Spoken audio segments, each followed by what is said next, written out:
Bonjour et bienvenue à cette autre édition de votre émission Economy First sur Africa TV. Au menu des échanges de ce jour, remettre en question la valeur des véhicules Made in Africa sur l'économie africaine. En d'autres termes, que représente l'apport de l'industrie automobile africaine sur le potentiel économique du continent noir?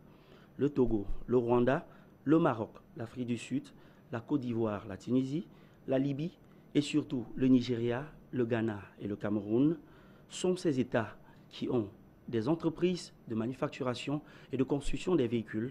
Cependant, ces pays et leurs rues sont davantage inondés par des véhicules de marque étrangère et on se pose bien la question de savoir ce qui ne va pas, ce qui n'a pas marché, afin que les véhicules qui sont fabriqués sur le continent noir, en Afrique, ne se trouvent pas autant en termes de nombre sur les rues africaines et même dans nos parkings.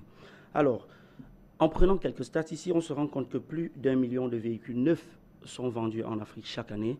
Mais également, pendant que les véhicules d'occasion occupent les chiffres d'environ 5 millions et 6 millions, ces véhicules étrangers dominent complètement le marché de l'automobile africain et les marques locales peinent vraiment à se tailler une place de choix sur ce marché.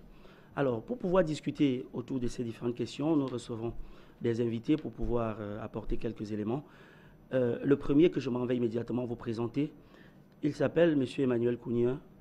Emmanuel Kounié, bonjour et bienvenue sur Africa TV. Bonjour Guy Michel et merci de me convier à cette réflexion sur l'économie de nos États. Je crois que le sujet que vous avez mis au programme est très alléchant et j'espère que nous serons, n'est-ce pas, à la hauteur des attentes de vos millions de téléspectateurs. Nous rappelons que M. Emmanuel Kounié est économiste et certainement dans le cadre de cette question d'intérêt économique, vous aurez beaucoup d'éléments à nous apporter. Alors, le deuxième panéliste que je m'en vais vous présenter, il s'appelle M. André Kenyé. Il est juriste. Bonsoir et bienvenue, M. Kenyé. Bonsoir, Guy Michel. Bonsoir à mon co-panéliste, M. Kenyé, dont je suis certain qu'il nous apportera en tant qu'économiste beaucoup de connaissances dans le domaine qui est le nôtre ce soir. Bonsoir également aux millions de téléspectateurs de votre chaîne qui nous regardent. J'espère seulement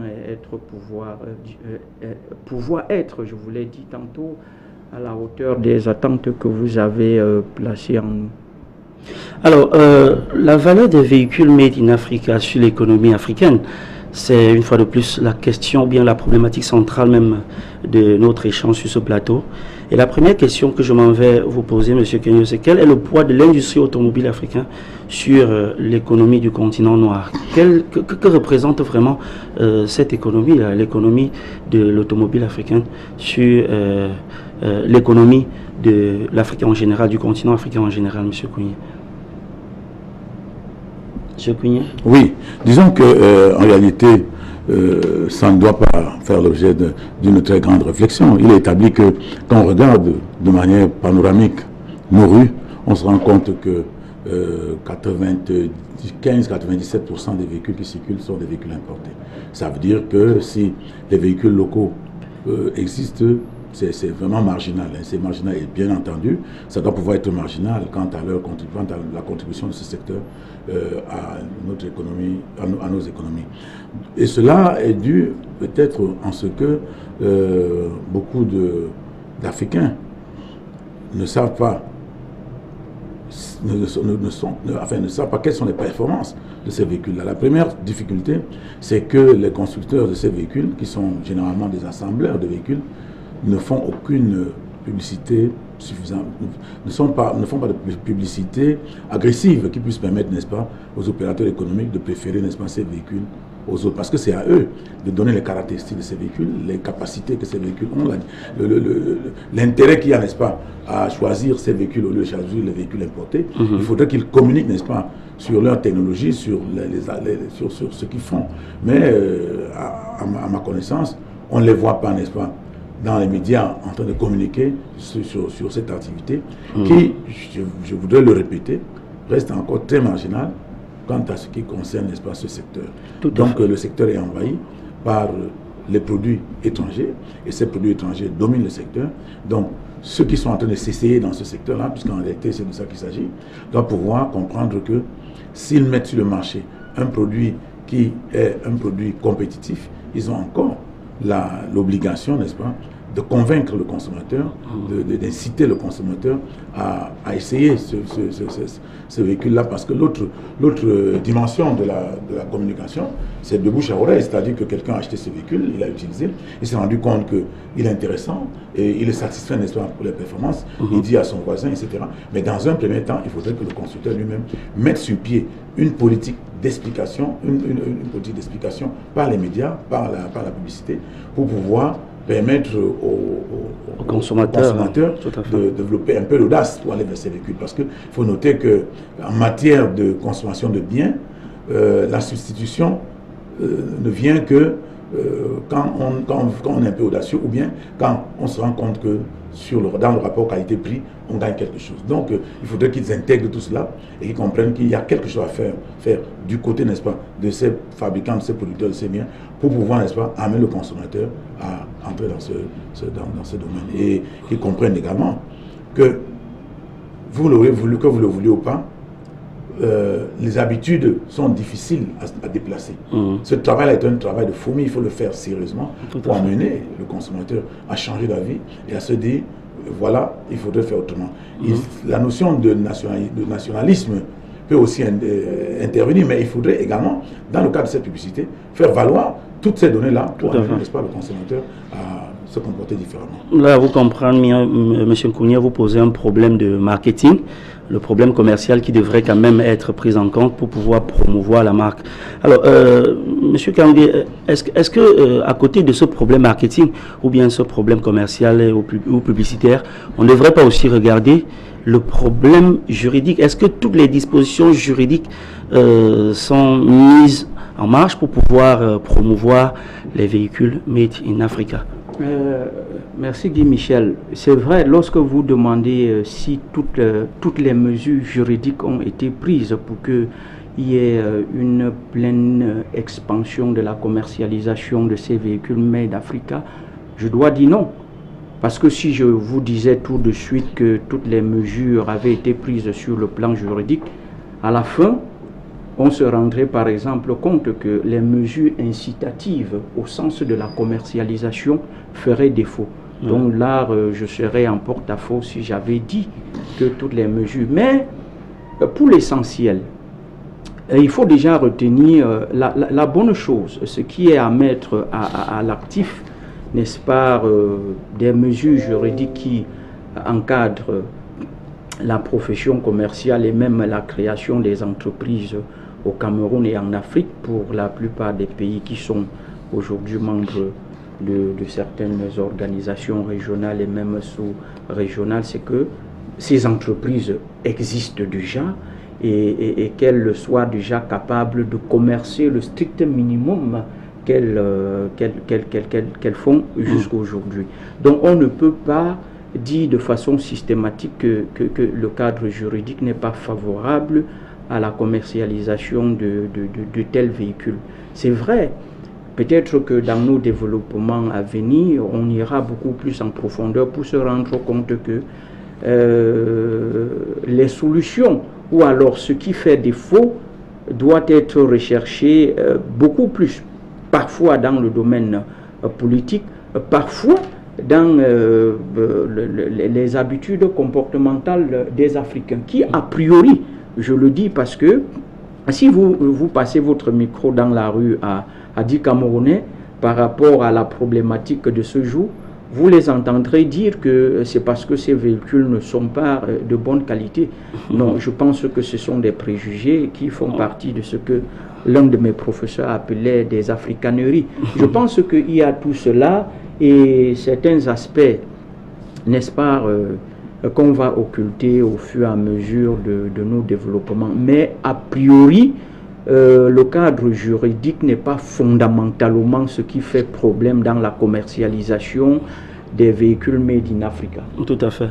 Ok, je pense qu'avec ces petits détails, nous allons devoir nous rendre encore du côté de la régie afin que je puisse vous permettre d'observer quelques marques de véhicules, parce qu'en fait, quand on parle des véhicules made in Africa, il ne s'agit pas d'une navigation à vue.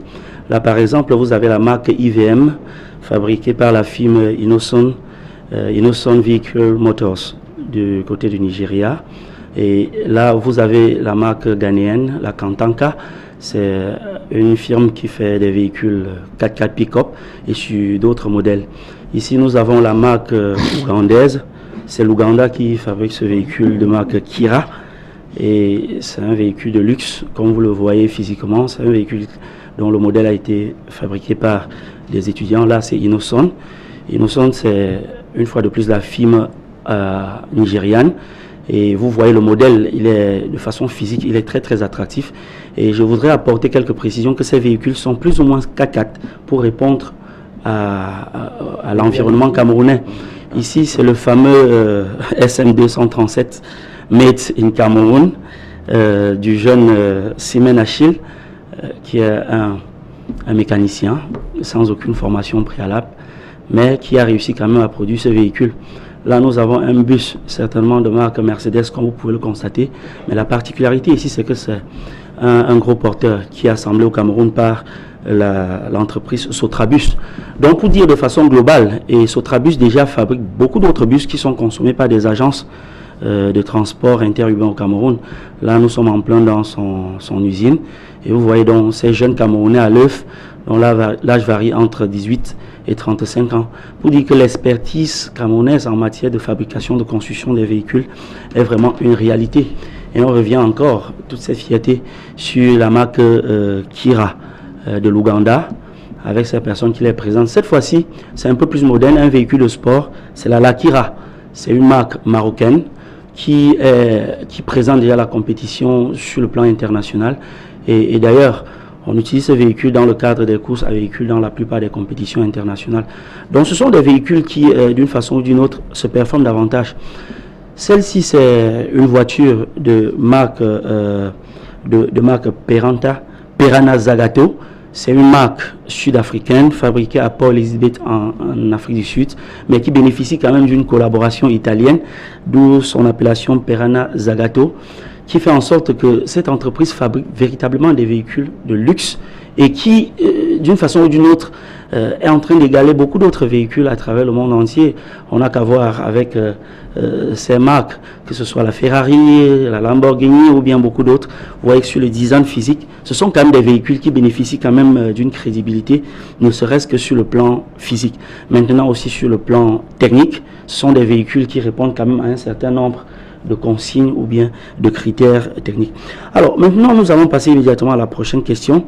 Est-ce que cette contre-performance commerciale que vous avez évoquée plus haut ne se justifierait pas aussi par la réticence des usagers qui développent l'afro-pessimisme et estiment que ces véhicules ne présenteraient pas les mêmes performances technologiques ou bien techniques que d'autres véhicules de marque Toyota, de marque asiatique, européenne, américaine. Monsieur Kounié, est-ce que cet afro-pessimisme-là ne justifierait pas donc la réticence des usagers face à ces véhicules? Telle est la question que je vous pose, monsieur. Oui, nous avons un problème. Nous avons un sérieux problème. Nos États doivent comprendre que nous sommes gouvernés, nous sommes dirigés, et puis ceux qui nous gouvernent sont considérés comme des élites. Ouais. Et puis, c'est des gens qui doivent montrer l'exemple. Je vais vous prendre un exemple simple avant de revenir au véhicule. Lorsqu'il y a eu vers le pipeline de Tchad-Cameroun, la société qui s'occupait du pipeline a acheté tout son matériel d'équipement, c'est-à-dire que tout le matériel d'équipement du personnel, c'est les chaussures de sécurité, les habillements. Il y a une société camerounaise située à Douala, à Syncatex, quartier Syncatex, dont on ne voulait pas citer le nom, tout à fait, qui a produit tous les équipements que cette entreprise a utilisés.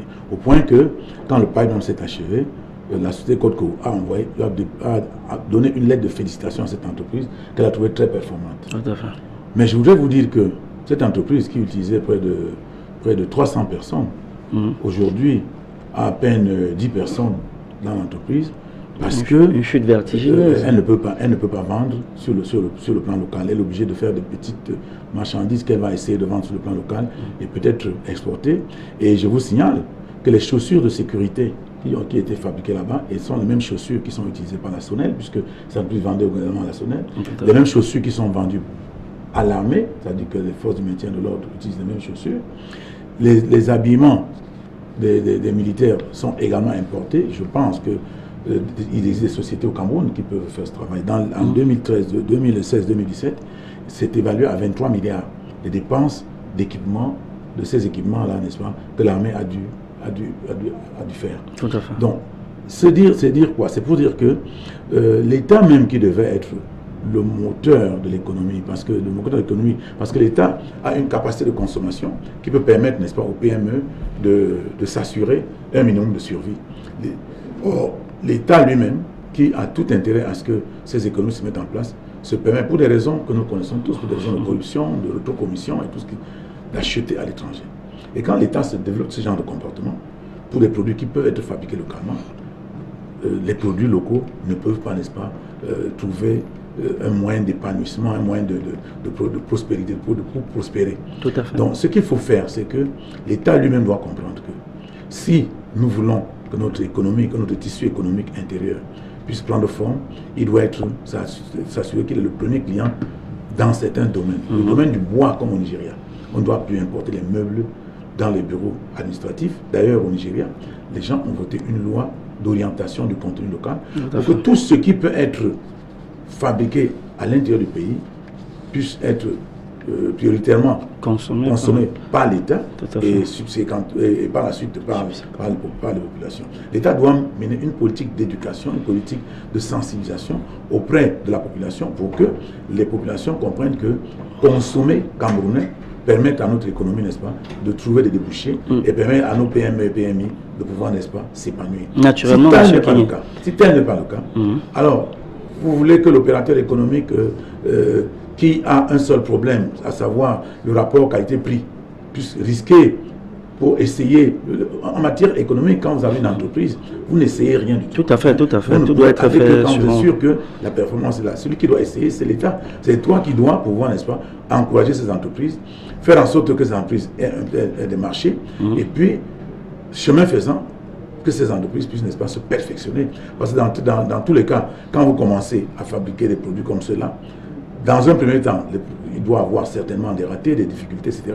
C'est au fur et à mesure que les consommateurs vous font des retours pour ce qui est, n'est-ce pas, des difficultés qu'on a à consommer ces produits, que vous vous améliorez. Au terme d'un certain délai, vous atteignez, n'est-ce pas, la performance que les autres ont. Nos véhicules fabriqués en Afrique ne peuvent pas avoir la même performance que les véhicules comme Renault qui sont sur le terrain depuis des siècles. Donc, il faut faire très attention. L'État doit jouer un rôle, ce n'est pas seulement un rôle de facilitateur, d'accompagnateur, l'État doit jouer un rôle de consommateur au premier rang.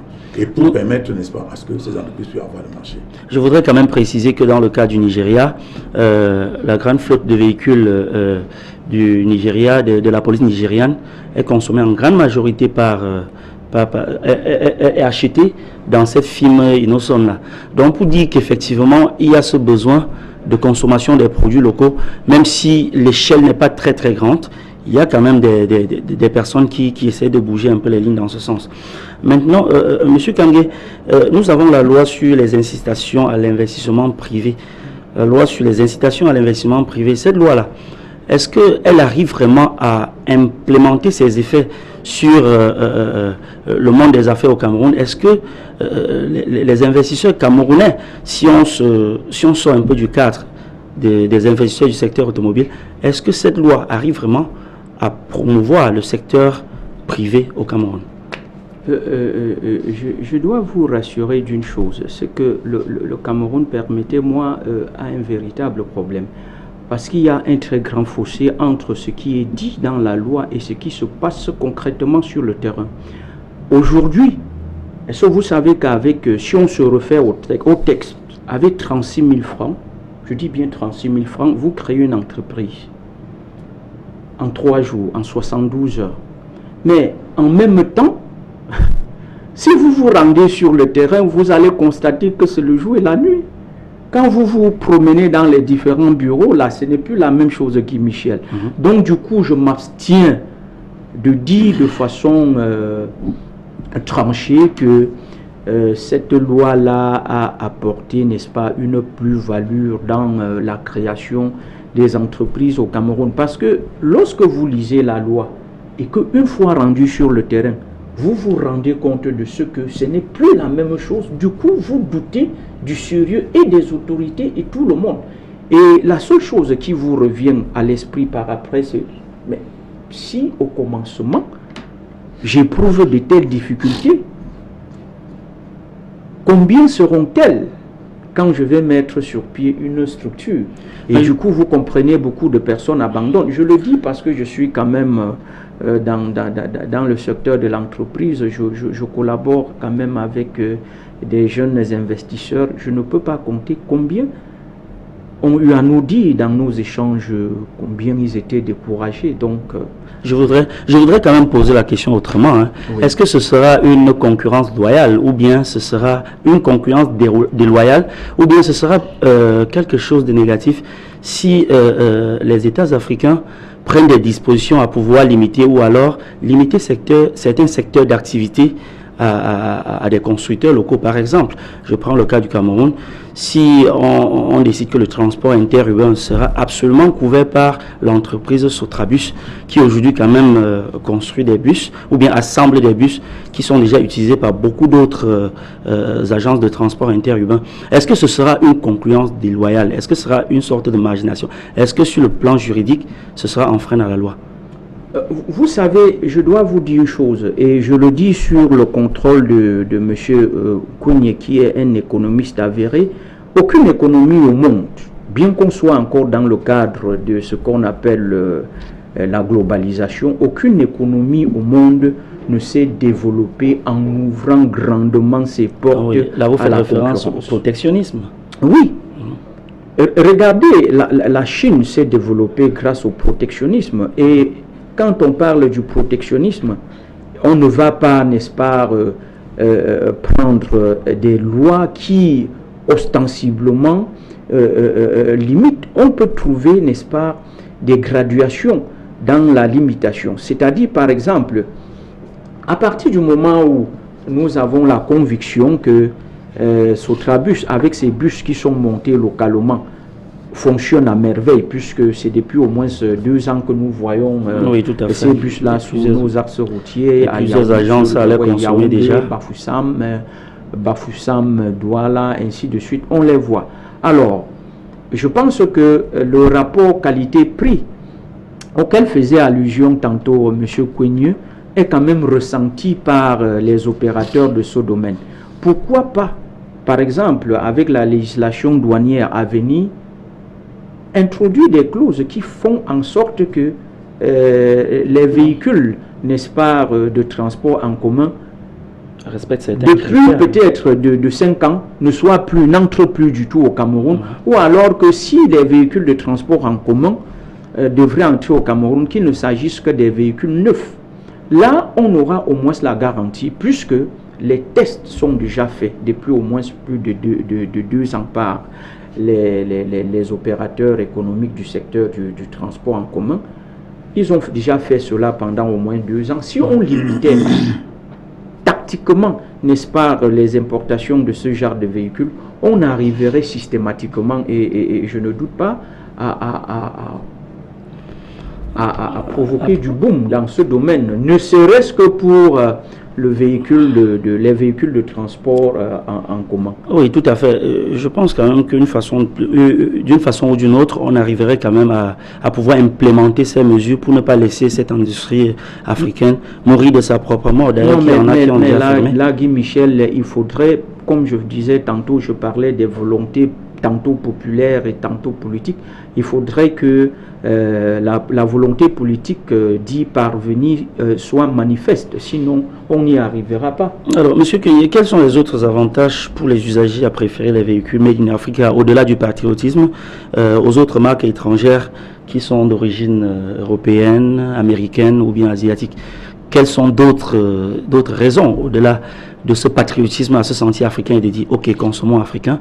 Quels sont d'autres éléments qui pourraient fonder la nécessité pour un Africain de courir vers le Kantaka ghanéen ou bien la IMV nigérienne? Non, revenons au cas du Cameroun, pour le cas de notre Sotrabus. À Douala, il faudrait que l'État comprenne que lui-même peut régler ce problème. L'État doit d'abord commencer à accepter que la marque Sotrabus est une marque performante. Et puis, comme c'est des véhicules que nous considérons comme neufs, puisque c'est fabriqué sur place, on peut, par exemple, demander à tous les véhicules importés qui sont tous de seconde main. Et je voudrais surtout préciser, il y a une précision avant qu'on ne continue, que ces véhicules sont vendus bien moins cher que les véhicules neufs venant de l'extérieur. Et parfois, les prix sont égaux au prix des voitures d'occasion de même marque venues de l'extérieur. Oui, l'État doit donc se mêler. L'État doit se mêler, même si nous ne pouvons pas, n'est-ce pas, faire un protectionnisme dans un environnement ouvert, dans un environnement mondialisé, comme on l'a dit tantôt, comme a dit tantôt M. Kangue. Il faudrait comprendre que l'État a beaucoup de possibilités de manœuvre. L'État peut, par exemple, trouver une petite incitation fiscale à ceux qui payent des véhicules de Citrabus, c'est-à-dire leur trouver des facilités fiscales pour que ça puisse amener les gens à préférer ces véhicules-là. L'État peut mettre un peu plus de contraintes aux véhicules qui sont importés, c'est-à-dire les visites techniques, par exemple, tous les mois, parce qu'on n'est pas sûr de la nature de ces véhicules qui sont importés. Et Citrabus, Sotrabus, nous sommes certains, parce que c'est fait sur place, donc nous pouvons vérifier, donner plus d'importance à ces véhicules-là sur place et faire en sorte que les véhicules importés trouvent un peu plus de tracasserie sur les lieux que les véhicules fabriqués sur place. Tout ça, ça peut permettre aux opérateurs économiques de préférer les véhicules locaux et puis lui-même démontrer, mettre sur pied une politique volontariste de promotion, n'est-ce pas, de véhicules made in Cameroun. Cela pourrait peut-être amener les consommateurs de ces véhicules, les transporteurs interurbains, à se rendre compte qu'il y a plus d'intérêt à acheter les véhicules qui sont fabriqués localement que d'acheter les véhicules qui sont achetés à l'étranger. Parce que quand vous regardez très bien, hein, on peut même se rendre compte que les difficultés ou bien comment dirais-je, les erreurs techniques qui permettent à faire des accidents et tout ça ne sont pas concernés, les bus de Sotrabus ne sont pas concernés. On peut donc tabler dessus pour démontrer que ces véhicules qui viennent de l'étranger doivent subir un certain contrôle très périodique, parce que c'est des véhicules de seconde main, trouver un mécanisme pour amener ces véhicules-là à être moins préférés ou bien à ne pas être enfin, à être moins préférés que les véhicules fabriqués localement. L'État doit réfléchir là-dessus.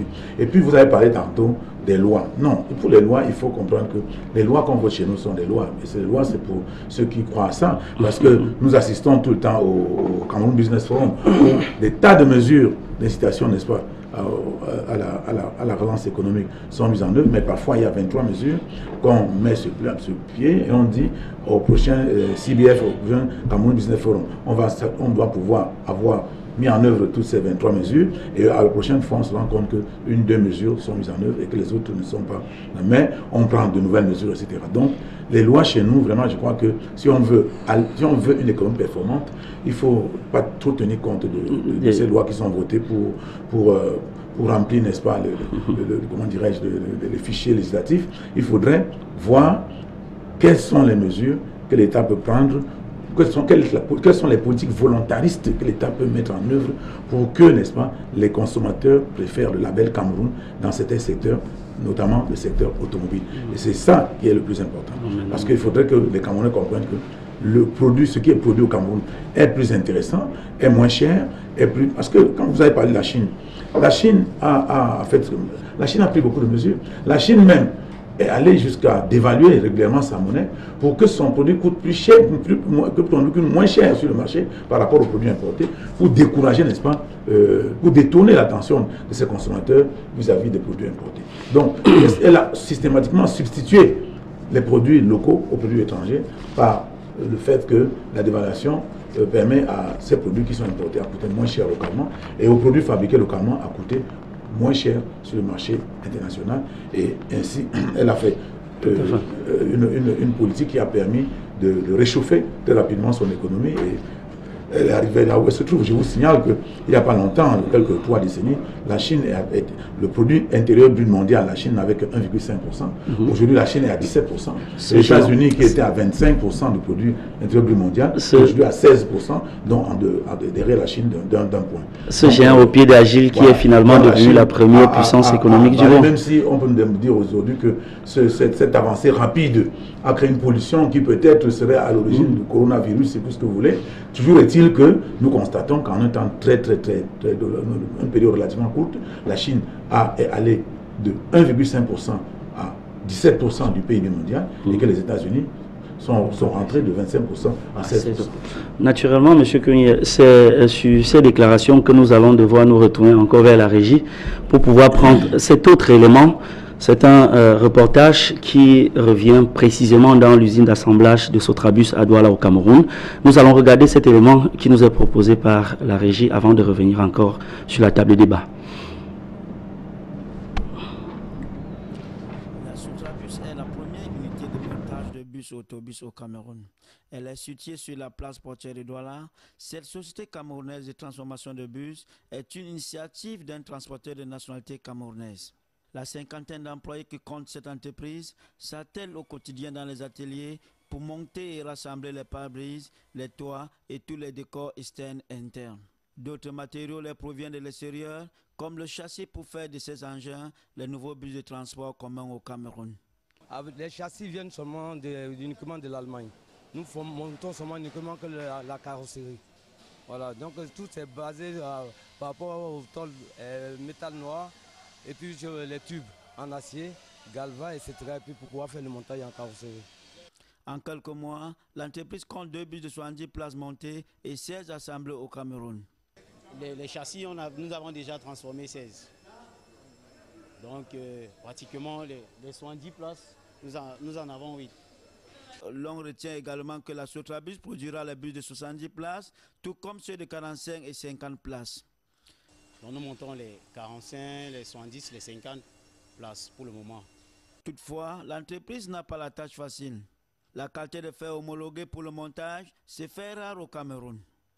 D'après le promoteur, ses employés ont été formés et recyclés en Côte d'Ivoire et en Chine. Toute chose qui rassure sur la finition et la qualité des engins issus de cette usine. Seulement, le coût des marchandises reste à déterminer. Pour bon nombre de Camerounais, cette entreprise suscite de l'intérêt, d'où il importe qu'elle reçoive l'agrément et l'homologation de son activité, ont indiqué les autorités camerounaises.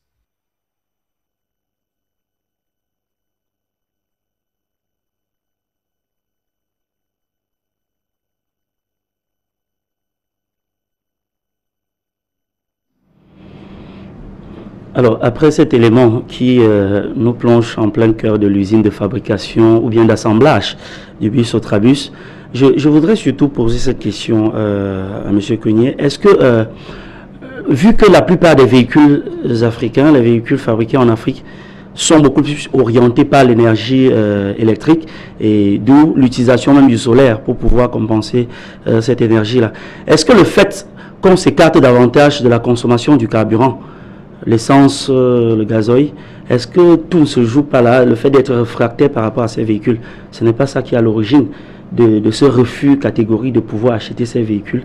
Est-ce que ça ne se trame pas par les firmes étrangères qui développent des moyens à pouvoir écarter davantage le marché des véhicules africains qui utilisent l'énergie électrique et le solaire pour pouvoir davantage promouvoir des véhicules à carburant qui rentrent dans le cadre de leur enjeu économique, M. Kounié? Oui, mais il est établi que les véhicules qui utilisent l'énergie solaire ou l'énergie électrique au Cameroun, ce n'est pas encore, à ma connaissance, tout le monde consomme du carburant. Oui, c'est vrai quand même qu'il y a des marques comme la marque togolaise, il y a une marque togolaise, il y a une autre entreprise, Joule, qui était basée en Afrique du Sud à Cape Town. Moi j'étais en France, j'ai vu les véhicules électriques. J'avoue que ce n'est pas encore très performant parce que quand vous avez chargé votre batterie, ça ne peut pas être pour une très longue distance. Il faut recharger après un certain temps. Même eux là-bas n'arrivent pas encore à avoir des batteries qui permettent de faire de très très longues distances. Donc ils sont encore en train de voir comment rendre ça un peu plus performant. Mais moi, je crois que la difficulté que nous avons chez nous ne provient pas de là. La difficulté provient tout simplement de ce que l'État ne met pas la main dessus. L'État doit pouvoir comprendre qu'il a un rôle à jouer. Le rôle de l'État n'est pas le rôle de l'acteur. Il ne s'agit pas d'être un producteur ou bien un rival ou un concurrent. Il s'agit de créer l'environnement, l'environnement qui puisse permettre que les entreprises soient un peu soutenues pour qu'elles puissent être performantes, soutenues, et que les relations entre les opérateurs économiques de cette nature, dans ce domaine-là et dans d'autres, les relations entre l'État et ces entreprises cessent d'être des relations de méfiance, que ce soit des relations de confiance, qu'on sente que l'État a un rôle à jouer dans le sens, n'est-ce pas, d'amener les entreprises à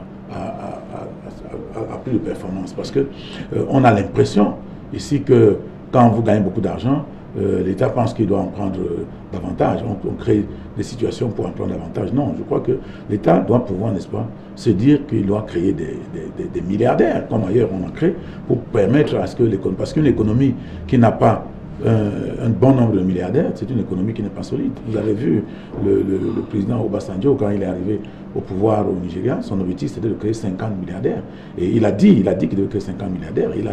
Il a choisi un certain nombre d'entreprises qui étaient des entreprises commerciales. Il leur a dit, je vais vous transformer en milliardaires. Donc, il faudrait que vous entrez dans des nouvelles chaînes de valeur. C'est-à-dire que vous cessez d'être des entreprises commerciales pour être des entreprises, des industries, dont les produits que vous importez, que vous menez des réflexions dans le sens, n'est-ce pas, de les produire sur place. Donc, vous passez au commerce, vers l'industrie, et en ce moment, l'État va vous soutenir et va vous donner des facilités pour permettre de le faire. Ça va vous permettre de gagner de l'argent, de devenir milliardaire, mais ce qu'il y a, c'est que ça va amener l'économie nigériane à entrer dans de nouvelles chaînes de valeur. Nous allons entrer dans une véritable transformation structurelle de notre économie, et ça pourra permettre au Nigeria de repartir. Donc, ça, c'est l'esprit dans lequel il faudrait que l'État puisse entrer dans un esprit volontariste de transformation, n'est-ce pas, structurelle de notre économie, qui va cesser d'être une économie de commerce pour devenir une économie d'industrie. Oui, à côté de cela, est-ce qu'on ne devrait pas voir aussi l'apport du financement public dans ce secteur privé comme un autre levier de développement? On se rend bien compte qu'aux États-Unis, quand General Motors, face à la crise, était en train de vouloir fermer porte, le président Obama a demandé un financement supplémentaire pour pouvoir remettre l'entreprise automobile américaine sur place. Est-ce que cet apport financier de l'État, M. Camrier, ne devrait pas être l'un des moyens à pouvoir remettre ces industries sur pied? Merci Guy Michel. L'apport de l'État, certes, devrait être l'un des maillon essentiel du maintien et même de la propulsion de ces entreprises-là. Mais il ne devrait s'agir que de l'un, n'est-ce pas, des piliers. Parce que, voyez-vous, M. Kwenye vient de le souligner à juste titre, si déjà la politique volontariste de l'État fait en sorte que ces entreprises-là aient, n'est-ce pas, les moyens de vendre d'abord à cet État-là, vous verrez que systématiquement, elles vont s'approvisionner. Et lorsqu'elles s'approvisionnent, elles peuvent, n'est-ce pas, s'inscrire sur la durée. La question que je voudrais poser, c'est que sur les faits pratiques, combien d'États africains, ou bien combien de chefs d'État africains, combien de gouvernements africains consomment des véhicules purement made in Africa? Guy Michel, je voudrais qu'on se comprenne. Parce que le plus important n'est pas a priori cet apport financier de l'État. Oui, mais ne serait-ce que la consommation. À travers une politique, oui, il faudrait déjà que... Nous sommes ici pour débattre, n'est-ce pas, d'une industrie qui se construit et à qui on voudrait, n'est-ce pas, donner des lendemains meilleurs. Tout à fait. Qu'est-ce qu'il faut donc faire pour que ces entreprises aient des lendemains meilleurs? Je me joins à M. Kwenye pour suggérer puisque la bonne charité commence par soi-même, nous débattons de l'Afrique et du Cameroun subséquemment. Donc, parce que nous sommes Camerounais, il faudrait déjà que dans le contexte camerounais, notre gouvernement soit celui-là qui encourage, n'est-ce pas, l'essor de l'industrie locale en s'inscrivant comme le tout premier consommateur de ces produits dont nous avons la certitude aujourd'hui, au moins pour avoir essayé qu'il ne s'agit pas des véhicules qui se confondraient, n'est-ce pas, aux véhicules de la mort. Tout à fait. Donc, je ne pense pas que le problème soit a priori l'apport financier. Il faut d'abord encourager ces entreprises-là à exister et à s'inscrire sur la durée comme telle. Par après, si dans la gestion et le fonctionnement, il y a des difficultés, comme vous avez fait allusion à General Motors, plutôt que de laisser mourir le tissu industriel local, à ce moment-là, le gouvernement, par esprit nationaliste, peut décider d'injecter le fonds pour redonner, n'est-ce pas, vie à cette entreprise. Donc, a priori, c'est certes un apport important, mais a priori, il ne faudrait pas que ce ne soit que l'État qui donne, n'est-ce pas, cet apport financier. Et si ce n'est que l'État qui donne l'apport financier, quand il n'apportera plus, l'industrie va faire comment? Elle va tomber. Donc moi je dis, c'est important de penser à l'apport financier, mais il ne faudrait pas que ce soit a priori cela. Parce qu'il faut d'abord donner les moyens à l'entreprise de s'insérer, n'est-ce pas, dans le tissu industriel local, et puis par la suite, si elle est menacée sous quelques aspects que ce soit, ou alors si on voudrait le hisser à un certain niveau de l'économie, c'est alors que cet apport-là pourrait intervenir. D'accord. Ils sont de plus en plus nombreux les jeunes qui travaillent dans cette industrie. Ils sont aussi de plus en plus nombreux des entrepreneurs africains qui se battent chaque jour pour pouvoir créer quelque chose dans le secteur de l'automobile. On le voit dans tous ces pays qui chaque jour essayent quand même de créer des modèles et de les améliorer au fur et à mesure. On prend par exemple le cas du Ghana où l'entreprise Kantanka est déjà en train de créer des moteurs parce qu'il faut bien le rappeler, monsieur Kounia, que à défaut donc de ces véhicules ou bien de ces films qui sont beaucoup plus là pour l'assemblage, il y a quand même les moteurs et les carrosseries qui viennent de l'extérieur. Est-ce qu'à ce titre, on peut encore être dans le contexte de l'industrie africaine? Est-ce qu'on peut dire qu'effectivement, tout ce qu'il y a comme avantage dans ces entreprises bénéficie à l'Afrique? Oui, ça bénéficie à l'Afrique. Et puis, ça devrait bénéficier aux Africains. Moi, je crois que si les gens, comme je vous ai dit, ça, ce sont toujours des nouvelles chaînes de valeur qui créent des plus-values. Hein? Si vous faites de l'assemblage, et puis, comme a dit, si le châssis vient d'Allemagne, oui, vous faites la carrosserie, le châssis et le moteur, bon, ça donne... Soit de l'Allemagne, soit du Japon, soit de la Chine. Ça donne un certain résultat. Maintenant, si subitement vous pouvez fabriquer le moteur, vous rentrez dans une nouvelle chaîne de valeur, ça veut dire que ça crée une plus-value supplémentaire, etc., etc. Mais je voudrais dire un mot surtout sur le financement, parce que vous avez parlé du financement tout à l'heure. Tout à fait. Et puis vous dire que le financement ne peut pas être considéré comme... Ce n'est pas l'État qui doit pouvoir apporter ces financements. Il y a des organismes qui apportent des financements. Ils sont pleins dans le monde qui apportent des financements. L'aide publique au secteur privé. L'aide publique, quand vous avez un projet et que le projet est... On fait l'étude de faisabilité, mais on fait aussi l'étude de bancabilité. Tout à fait. Si le projet est rentable, vous trouvez automatiquement le financement. Je vous prends un exemple. Si vous voulez construire un immeuble comme celui-ci dans lequel nous sommes, vous avez vos titres fonciers. Vous n'avez pas d'argent pour construire l'immeuble. Et vous avez par exemple la société, permettez-moi, Orange ou MTN, qui vient vous signer un papier en vous disant, OK, ou les brasseries du Cameroun, je m'engage à prendre 10 appartements de votre immeuble dès que vous allez finir, parce que la forme de cette construction m'intéresse et tout, pour loger, ou bien pour mettre des bureaux, pour loger mon personnel et tout, et que je prends l'appartement à X francs, et que vous avez ce document, qui est un accord ferme de cette entreprise qui est crédible, et que le banquier se rend compte que si cela est fait, et que le banquier se rend compte que c'est irrévocable, le banquier vous apportera l'argent sans avoir besoin d'autres formes de procès. Tout simplement parce qu'il y a une étude de bancabilité qui est fiable. Donc quand vous avez un projet, il faut comprendre que le financement peut être trouvé si le projet lui-même est fiable, porteur. Sauf que dans nos États, il y a d'autres problèmes. Parce que pendant que le bailleur de fonds est disponible, il a de l'argent disponible pour apporter le projet, il y a ce qu'on appelle l'anticipation rationnelle du bailleur, de fonds de l'entrepreneur. Pendant que tout ce que je dis est vrai, le bailleur commence d'abord par étudier les risques. Hein? Il va regarder s'il y a des risques sécuritaires. Ce que nous disons ne marche plus, parce qu'il peut pas avoir une politique. S'il y a des risques politiques, s'il y a des risques sociaux, risques sociaux. Et chez nous, nous sommes allés même dans notre grand dialogue, permettez-moi de faire un petit glissement vers la politique, créer quelque chose qu'on appelait l'octotonie et la machin de la gauchère.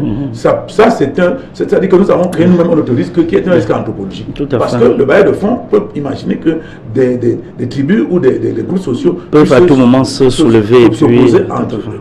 Donc il faut éviter, il faut éliminer au maximum les risques qui peuvent empêcher les bailleurs de fonds de pouvoir nous apporter de l'argent pour financer les projets et laisser les projets qui sont à la fois faisables et bancables obtenir les financements. Si nous nettoyons notre landerneau politique, social, culturel, sécuritaire et anthropologique, alors nous allons avoir tout simplement des financements si nos projets sont nos projets, n'est-ce pas, sont éligibles. Donc tout cela, c'est un travail qui doit être fait par ceux qui nous gouvernent pour que ceux qui ont des projets puissent avoir la facilité d'avoir des financements. Sinon, l'État lui-même ne peut pas dire qu'il va financer les projets, puisque l'État lui-même, l'État du Cameroun, je prends l'exemple de l'État du Cameroun, s'est lancé dans ces projets structurants, et à l'heure où nous parlons, l'État n'a plus les moyens pour pouvoir, n'est-ce pas, finaliser ces projets structurants, parce que ces projets structurants, si l'État avait les moyens, il devait conduire les projets de la conception du projet à la mise en service du projet. Nous voyons que ces projets d'Andine, ces projets ont des retards. Vous voyez par exemple l'autoroute Yaoundé-Simalène, je ne sais pas combien de kilomètres, c'est à peine 50 km, sinon moins, qui dure presque une dizaine d'années. Donc ça ne tient pas debout, ça veut dire qu'il y a des problèmes. Donc l'État n'a pas les moyens de pouvoir, n'est-ce pas, être l'organisme sur lequel il faut compter. Mais l'État doit créer l'environnement qui élimine les risques et qui permet à ceux qui ont des projets de pouvoir, n'est-ce pas, obtenir ces financements qui existent partout dans le monde et qui sont disponibles pour que les opérateurs économiques de chez nous puissent avoir la possibilité de réaliser leurs projets. Alors, parlons davantage de ces conditions créées par l'État, mais je dirais cette fois-ci par les États.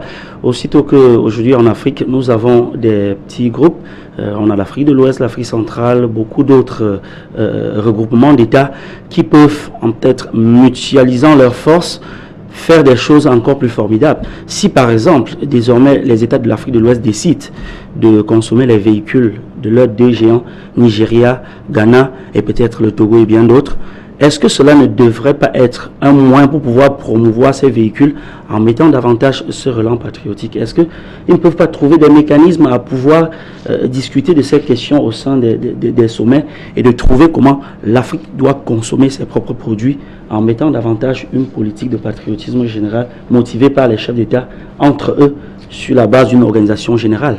Non, je crois qu'ils y sont même déjà. Ils y sont déjà. Vous voyez, si vous regardez en Afrique de l'Ouest, vous verrez qu'il y a même des projets structurants transnationaux qui sont déjà en place, c'est-à-dire les routes vous pouvez parler, les chemins de fer, voilà, des chemins de fer, etc. Et chemin faisant, ce que vous dites là va pouvoir aller de soi, parce que il y aura une fluidité, n'est-ce pas, entre les hommes et les biens, et ces véhicules-là doivent pouvoir tout simplement, dans un temps relativement court, être préférés par les populations de l'Afrique de l'Ouest. D'ailleurs, vous voyez qu'ils ont très rapidement anticipé sur leur monnaie. Ça donne ce que ça donne quelques difficultés, mais ce qui est vrai, c'est que le problème est posé de manière claire et que ça peut retarder, ils peuvent avoir des difficultés, mais ils ont déjà un sujet sur lequel ils sont en train de débattre pour voir comment faire pour que leur rendre, n'est-ce pas, cette monnaie-là, comment dirais-je, mettre en service cette monnaie. Et moi, je crois que c'est des avancées que l'Afrique centrale n'a pas. Et puis, tous les risques qu'on a évoqués tout à l'heure, en Afrique de l'Ouest, ils se battent pour que les risques politiques disparaissent. Vous voyez qu'en Afrique de l'Ouest, il y a beaucoup plus d'alternance qu'en Afrique centrale. C'est en Afrique centrale qu'on a les pouvoirs perpétuels, que ce soit en Guinée équatoriale, au Cameroun, au machin, au Tchad et tout ça. C'est là qu'on trouve des présidents qui ont les 40 ans au pouvoir, les 30 ans, etc. C'est en Afrique centrale. Et tout cela, c'est des risques politiques, des risques sociaux. C'est en Afrique centrale qu'on a des crises post-électorales à l'heure actuelle. Vous établissez un lien entre la longévité au pouvoir et la difficulté et l'épanouissement économique. Ça veut dire qu'à tout moment, celui qui a 100 ans au pouvoir, quand il a 100 ans et il est au pouvoir, le bailleur de fonds se dit qu'on peut avoir un changement de régime brusque et en ce moment, donc, personne ne peut imaginer le lendemain. Donc c'est un risque, d'avoir des gens qui sont très âgés au pouvoir. C'est un risque que des bailleurs de fonds, ces bailleurs de fonds sérieux, ont de la peine à prendre. Donc tout cela, c'est des risques qu'il faut éviter. Il faut démontrer aux bailleurs de fonds qu'on a des institutions fortes. Et que c'est les institutions qui sont en première ligne, et que ce n'est pas des hommes, et que les hommes sont des personnes qui sont là pour animer ces institutions tout simplement, et que si ce n'est pas Pierre, ça peut être Paul. Et ça rassure, ça amène l'espoir des bailleurs de fonds à comprendre que les fonds qu'ils mettent à disposition sont un peu en sécurité. Donc, moi je crois que pour l'Afrique de l'Ouest, moi j'ai beaucoup d'espoir. J'ai beaucoup d'espoir parce que y a une avancée réelle. D'ailleurs, vous avez vu que quand on regarde le franc CFA de l'Afrique de l'Ouest et le franc CFA de l'Afrique centrale, il y a la différence, c'est le jour et la nuit. Les autres sont un peu plus avancés que nous sur le plan de la performance, et les économies même ont des taux de croissance un peu plus raisonnables.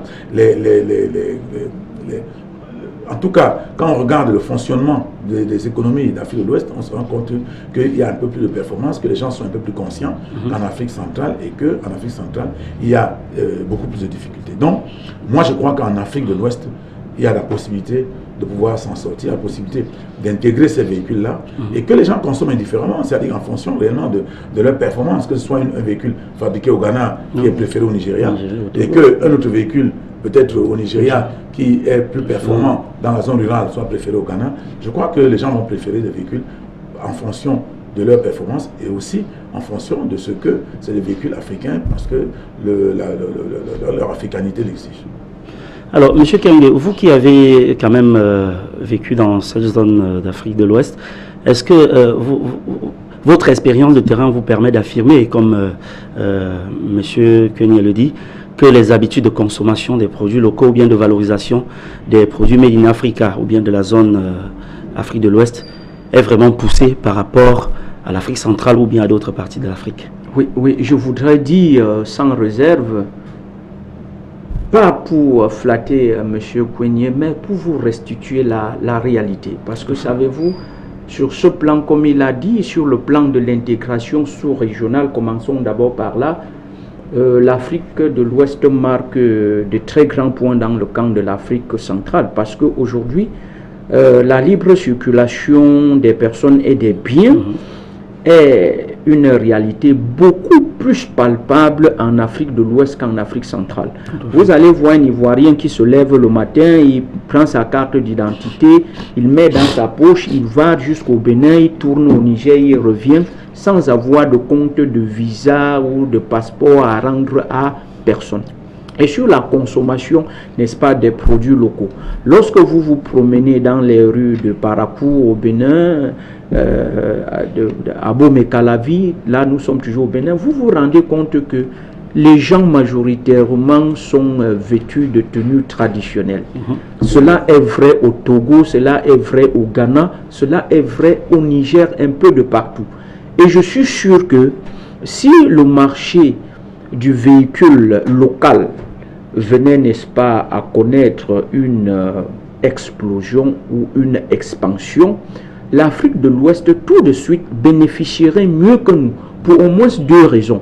La première raison, c'est que l'intégration dans cette sous-région est une réalité. La libre circulation des personnes et des biens est là pour l'attester. Et il y a dans cette sous-région également, comme M. Kouigné parlait du développement du tissu industriel local qui est quand même plus perceptible de ce côté. Par rapport à la conception automobile, il y a le Nigeria qui est déjà une mastodonte, il y a le Ghana à côté, il y a le Sénégal et la Côte d'Ivoire aussi. Donc vous voyez du coup avec la multitude des concepteurs de véhicules automobiles made in Africa et cette facilité des transactions, si tout de suite de tels accords sont passés par les dirigeants politiques, vous verrez combien cette sous-région va connaître un développement. Par opposition, n'est-ce pas, à notre sous-région qui est encore à concrétiser la libre circulation des personnes et des biens et dont le seul concepteur de véhicules jusqu'à aujourd'hui qui fait vraiment preuve de sérieux reste le Cameroun. Donc vous voyez les cas qui nous séparent. Vous le savez bien, c'est un détail très important que vous venez de relever. Il faut préciser que le Cameroun reste et demeure encore le seul et le premier concepteur de véhicules en Afrique centrale. Bon, actuellement, je voudrais poser cette question à M. Kouigné. Quel regard portez-vous sur l'avenir de cette révolution industrielle africaine, déjà en marche dans plus de 25 pays en Afrique? Oui, il faudrait que les Africains comprennent.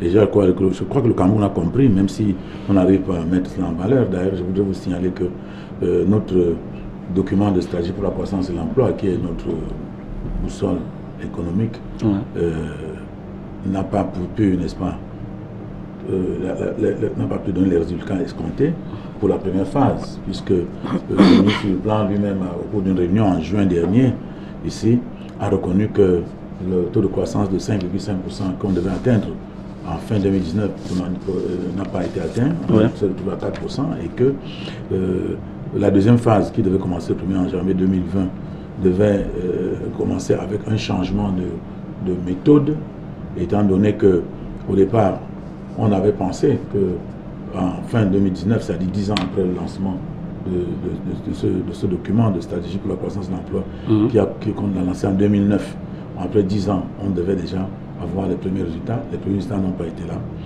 Et ils ont pensé qu'il fallait, dans la deuxième phase, réfléchir sur comment faire pour que le secteur privé devienne le moteur de l'économie nationale, la transformation structurelle de notre économie. Au départ, ils ont pensé que le secteur public pouvait faire grand-chose. C'est pour ça qu'ils ont fait une massification des investissements, en croyant qu'en faisant ces investissements, on pouvait relancer l'économie, n'est-ce pas, à partir du secteur public, par la demande, c'est-à-dire qu'une politique d'inspiration keynésienne. Il faut noter que ça a échoué.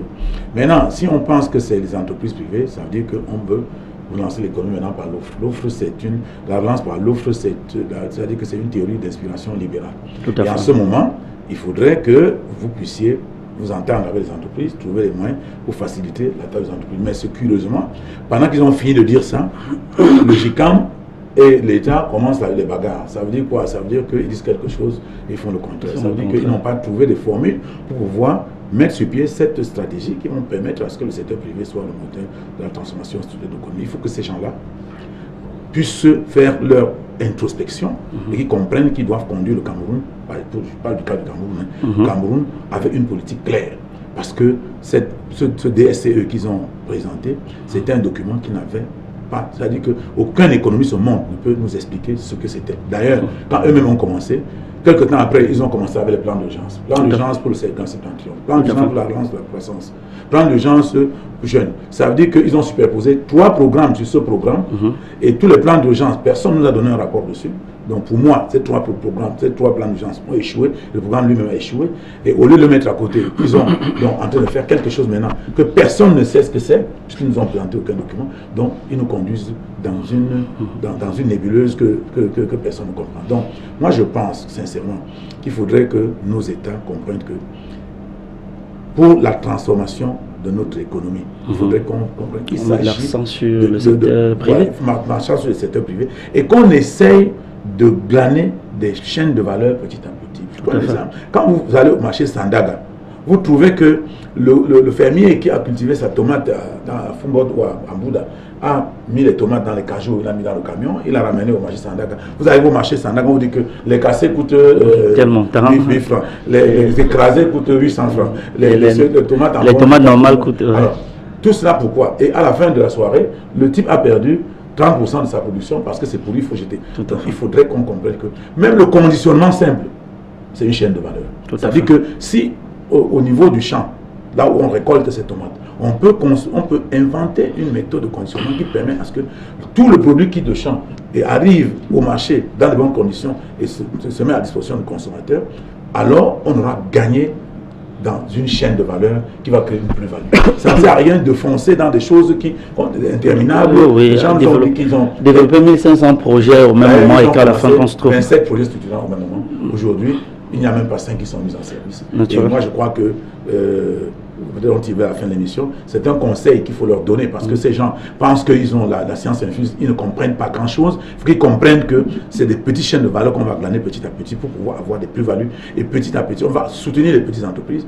Voilà, par exemple, les entreprises d'automobiles qui font de l'assemblage. Dans bientôt, ils vont fabriquer les moteurs. Tout à fait. D'ailleurs, ils ont dit qu'ils importaient le châssis, et puis ils fabriquaient déjà les carrosseries. Ils fabriquent les carrosseries. Alors, le châssis, peut-être qu'ils vont pouvoir trouver le moyen de fondre le fer, et puis faire les châssis, pourquoi pas. Effectivement. Après, ensuite, ils vont fabriquer les moteurs, etc., etc. Ils vont donc glaner toutes ces chaînes de valeur, et par la suite, ils vont pouvoir fabriquer des véhicules sur place et fabriquer tous les compartiments. C'est ça qu'il faut encourager, c'est cette chaîne de valeur qu'il faut pouvoir suivre et s'assurer qu'on y entre progressivement. Voilà ce qu'il y a lieu de faire. Merci infiniment, M. Kenyé. C'est avec cette déclaration que nous allons encore nous retourner vers la régie pour avoir le deuxième et le dernier élément que nous allons pouvoir diffuser dans le cadre de cette émission. Là, avec votre permission, nous allons devoir regarder cet élément qui est un reportage de l'agence France Presse sur une invention d'un jeune Camerounais plus que nous y sommes. Alors, regardons tout simplement ceci.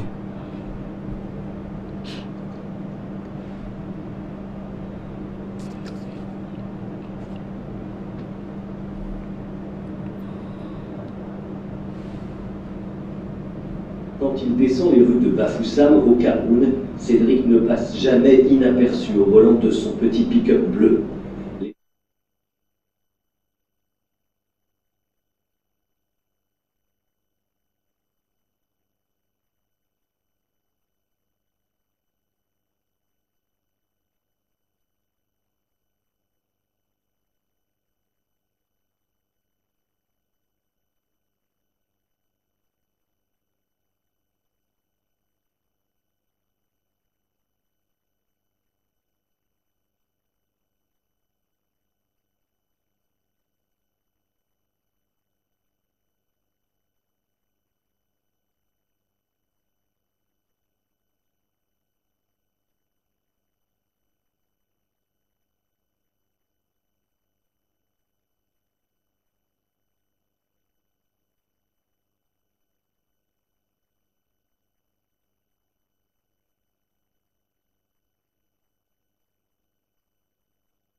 Très nombreux d'ailleurs les jeunes qui ont cette idée d'inventer, de créer, et beaucoup sont ceux qui s'investissent dans le domaine de l'automobile. La dernière question que je m'en vais vous poser avant qu'on ne se sépare, est-ce qu'il ne faudrait pas que les décideurs puissent identifier les talents à la base et les motiver, les accompagner, les orienter dans le sillage même de leurs connaissances à la base, afin de pouvoir créer de vrais ingénieurs africains depuis la naissance? Oui, moi ce que je voudrais vous dire, c'est que dans un pays comme le Cameroun, il y a un ministère de la Recherche. Il y a un ministère de la Recherche et il y a la diaspora. Je voudrais vous signaler que la Chine n'a pas inventé le fil à couper le beurre. Ce que les Chinois ont fait est très simple. Les Chinois sont appuyés sur leur diaspora d'abord. Et la diaspora c'est quelque chose de très important pour ce genre de type, pour ce genre d'invention. Nous devons penser que c'est nos jeunes de la diaspora qui ont appris des technologies ailleurs, qui doivent pouvoir, n'est-ce pas, revenir chez nous, nous aider à mettre sur pied, à développer nos industries. Oui. Parce que quand ils s'en vont à l'étranger, ils travaillent dans des entreprises, ils maîtrisent la technologie au terme d'un certain délai. Si c'est traçable, si dans nos ambassades, si dans nos missions diplomatiques, il y a des services qui recensent tous ces gars-là, qui savent ce que chacun fait là où il se trouve, à un moment donné, ils peuvent nous dire que nous avons tel nombre de jeunes qui peuvent rentrer au Cameroun, faire telle chose, telle chose, telle chose. Et si l'État est prédisposé à pouvoir les aider, l'État peut les regrouper pour pouvoir, n'est-ce pas, pouvoir travailler, créer ces unités qui vont pouvoir, n'est-ce pas, permettre à ce que notre économie puisse avoir la technologie nécessaire. Pour ce qui est de ce jeune et d'autres jeunes qui sont dans l'Afrique, parce qu'on se rend compte ce qu'il faut faire, c'est qu'il faut les encadrer. Il faut les encadrer et au besoin, il faut les amener pour qu'ils puissent se frotter à ceux qui ont déjà, s'ils sont déjà très avancés dans le domaine. Parce qu'il ne faut pas qu'ils arrivent à découvrir, après peut-être 2 ans de travail, ils découvrent ce qui a déjà été découvert ailleurs. Il faut rapidement les amener dans des centres où ils vont à l'étranger, dans les pays développés, où ils vont pouvoir, n'est-ce pas, amener leur science et la confronter aux sciences existantes. Parce que si vous battez maintenant pour finir par nous découvrir l'ampoule électrique qui existe déjà depuis fort belle lurette, alors que ça existait déjà, il suffisait qu'on vous présente ça et qu'on vous laisse expliquer cela, vous aurez perdu du temps. Par contre, si vous avez déjà tout ce qui a été découvert, vous pouvez faire progresser la science d'un pas à partir de ce que vous avez, du fait que vous êtes ingénieur. Donc moi je crois que ces jeunes-là, il faut leur donner la chance et la possibilité d'aller vers les grandes industries automobiles, quitte à ce qu'on puisse, n'est-ce pas, les mouler dans ces milieux-là. Et peut-être que même là-bas, ils pourront apporter un peu de leur pour pouvoir faire avancer la science. Et puis, comme c'est des Camerounais, les récupérer après coup, pourquoi pas, pour pouvoir, n'est-ce pas, faire ce qu'ils ont vu ailleurs chez nous. Il ne faut pas qu'on se le fasse en vase clos. Ce n'est pas en les gardant au Cameroun et en leur donnant les moyens qu'ils vont fabriquer ce type de véhicule et que ce type de véhicule va devenir performant. Ils ont déjà le génie, ils ont déjà le niveau. Il faut les envoyer là où on est déjà très avancé pour qu'ils puissent prendre connaissance de tout ce qui a été fait et qu'ils puissent voir dans quelle mesure ils peuvent faire un pas en avant pour pouvoir, n'est-ce pas, revenir chez nous avec mieux que ça. Merci infiniment, M. Cugnet. M. Kambi, en quelques secondes seulement, je vais vous poser la question de sortie. À quand alors la fin des véhicules d'occasion dans nos rues? Vous savez, Guy Michel, rien de grand ne s'est jamais fait sous le ciel sans volonté politique et même sans volonté populaire. Tout à fait. Si les Camerounais en particulier et les Africains en général, de par leurs dirigeants, de par leur population, décident, n'est-ce pas, de mettre fin à l'importation des véhicules d'occasion ou fabriqués sur d'autres cieux, je suis sûr que d'ici à l'horizon 2025, on pourrait ne plus en parler du tout. Je dis, tout est question de volonté politique et surtout de volonté populaire. Parce que si nos dirigeants tracent, n'est-ce pas, le chemin à suivre, certainement et indubitablement, le reste des populations doit lui emboîter le pas. Ça, je n'en doute pas. Au Ghana, par exemple, quand vous allez voir le nombre de véhicules qui est utilisé au Ghana, made in Ghana, vous allez croire que ils ont commencé depuis peut-être 10 ans. Pourtant, c'est récent. Monsieur Nana Akufo-Addo n'a pas encore fini son premier mandat. Pourtant, le Ghana pilule de véhicules made in Ghana. Donc, je ne voudrais pas être prolixe. L'essentiel, c'est de la volonté politique. Et quand il y a de la volonté politique, la population suit. Naturellement. Et l'Afrique, c'est plus d'1,7 milliard d'habitants aujourd'hui. Tout à fait. Je pense que c'est sur ces détails que nous allons devoir mettre un terme à ce programme. Mais avant de quitter, je voudrais encore vous remercier, M. Cugnet, d'avoir accepté l'invitation de Africa TV. Merci de m'avoir convié à cette réflexion qui me semble très enrichissante. Merci infiniment, M. Kambi, d'avoir accepté l'invitation de notre rédaction. Non, c'est moi qui vous remercie, Guy Michel, parce qu'ensemble, nous avons partagé et même à travers votre chaîne, regardé des images que nous n'avons jamais découvertes jusqu'ici. Merci. Mesdames et messieurs, nous sommes parvenus au terme de cette émission. Nous avons échangé sur la place des automobiles Made in Africa dans l'économie du continent noir. Je vous rappelle bien que nous étions dans le cadre de l'émission Economy First de Africa TV. Nos panélistes vous ont apporté plus de détails sur cette question et nous espérons bien que vous avez pu tirer le meilleur de toutes ces explications. Merci encore pour votre bienveillante attention. Au revoir et à la prochaine édition.